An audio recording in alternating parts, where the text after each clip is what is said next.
Nous sommes exactement le mercredi 30 janvier 2025 et je vais exprimer un peu ma déception.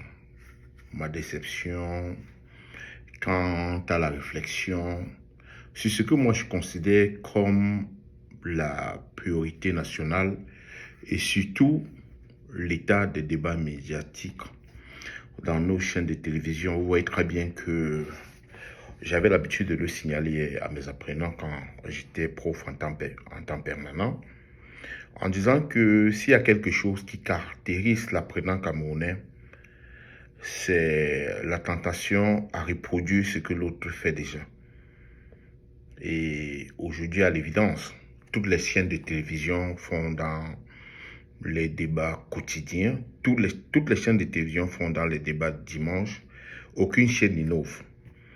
Nous avions connu autrefois à Equinox la Grande Tribune le vendredi soir, qui était une émission très courue et qui a eu d'ailleurs le mérite de promouvoir les nouvelles figures sur la chaîne médiatique au Cameroun. Et ce 30 janvier 2004, j'ai été impressionné d'abord par le thème du débat, qui n'avait rien à voir avec les problèmes sociétaux au Cameroun et surtout par la qualité des intervenants qui ne connaissaient rien, je dis rien du sujet. Quand on les écoutait parler, il n'y avait ni de près ni de loin une préparation même lointaine pour prendre part à ce débat. Et je me suis posé la question de savoir, est-ce qu'on est obligé de répondre à toutes les invitations quand nous sommes invités à la télé? Le sujet était animé par une jeune fille, elle-même d'une culture sans nul autre pareil, journaliste à Canal 2. Et le sujet portait bien évidemment sur les prétendus 1700 Camerounais résidant aux États-Unis, menacés ou déjà soumis à une procédure de déportation. Et le premier constat a été fait. J'ai regardé avec amertume ce débat. Je n'étais pas seul, j'étais avec un ami. Et tous deux, nous étions surpris. Premièrement,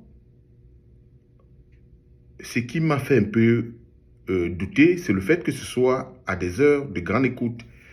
Et on avait l'impression d'avoir affaire à une scène comique où des acteurs sans compétence ni talent se retrouvaient devant les projecteurs. Et participer à ce débat, même seulement comme téléspectateur, était pour moi une véritable torture morale. Il faut dire que la présentatrice elle-même avait une compétence douteuse et une approche embryonnaire. D'ailleurs, elle a dit de façon sentencielle, le rêve américain est en train de se transformer en cauchemar américain. Sur la base de quel élément? On ne sait pas. On ne sait pas. Et on a présenté les prétendus 1700 Camerounais qui auraient déjà subi la procédure de déportation comme des criminels, des brigands. Personne ne sait ni leur identité, ni leur existence. Même pour l'échange des prisonniers à Gaza, 3 ou 4 jours avant, on nous donne tout au moins l'identité des gens qu'on doit libérer. Vous voyez très bien que chacun a le chiffre de 1700. Dans un grand pays comme les États-Unis, 50 États fédérés, personne ne peut vous dire dans quel État ils sont. Personne ne peut vous dire qui ils sont. Personne ne peut vous dire d'où ils viennent et pourquoi ils font l'objet de cette déportation. Tout sur la base d'une rumeur. Et pour satisfaire, bien évidemment, la conscience de ceux qui souffrent et dont le rêve, c'est de voir le volume de ceux qui souffrent s'agrandit. On a noté quand même, pour renforcer le clou, une grande ignorance de ceux qui participaient à ce débat.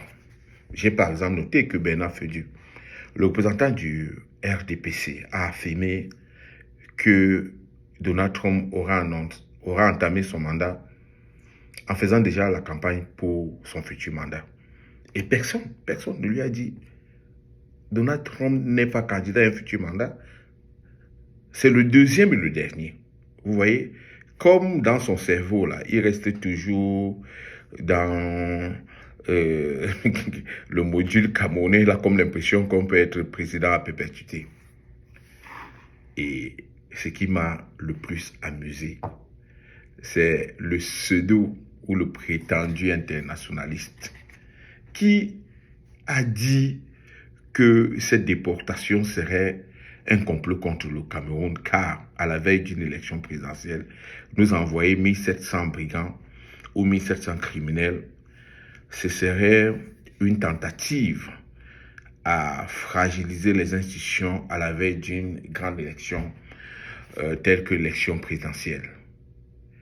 Et je me suis posé la question de savoir, sommes-nous si obligés d'animer les débats tous les soirs? Il nous manque, pour ceux qui le constatent, la ressource humaine compétente et courageuse. La ressource humaine, on l'a. Mais les gens compétents n'ont pas le courage de venir affirmer en public ce qu'ils peuvent affirmer en privé. Et ça crée certainement une pénurie. C'est la raison pour laquelle vous remarquez que les mêmes incompétents font le tour des plateaux.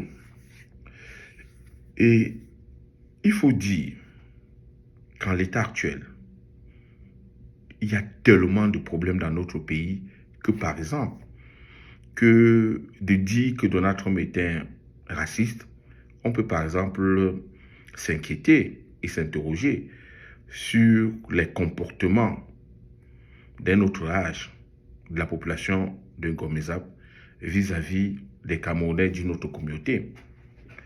On peut par exemple s'inquiéter lorsque, après les problèmes fonciers soulevés par une école nationale comme Toute-Guillaume, celui qui était censé faire la communication a commencé cette communication par une phrase incendiaire. Le Bamleke est tel. Ce sont des interpellations. Vous voyez, dans l'incapacité de dénoncer cette dérive verbale, outrancière dans notre société, vous consacrez 45 minutes ou 1 heure à des individus dont personne ne peut donner ni leur identité, ni leur lieu de résidence actuellement. Je profite de l'occasion pour dire que, honnêtement, il est souhaitable qu'on prenne conscience que notre pays a un problème crucial. C'est par exemple la réflexion pour sortir de l'état de pauvreté, les 10 millions de Camerounais identifiés comme tels. Notre pays a des problèmes d'eau. Notre pays a des problèmes d'électricité. Notre pays a des problèmes de nourriture. Notre pays a des problèmes de santé. Mais, dis donc, faisons l'effort de nous mobiliser autour de ces questions-là. Vous savez, 1700 Camerounais sur 30 millions de Camerounais, en termes de faction, je crois que, même si ce n'est pas négligeable, on peut dire que les gens ne sentiront pas l'effet. La preuve, c'est que 2 semaines après cet événement, on ne parlera plus de ça. Et c'est ce, comme j'ai l'habitude de le dire, un autre Cameroun est possible, c'est seulement si nous agissons autrement.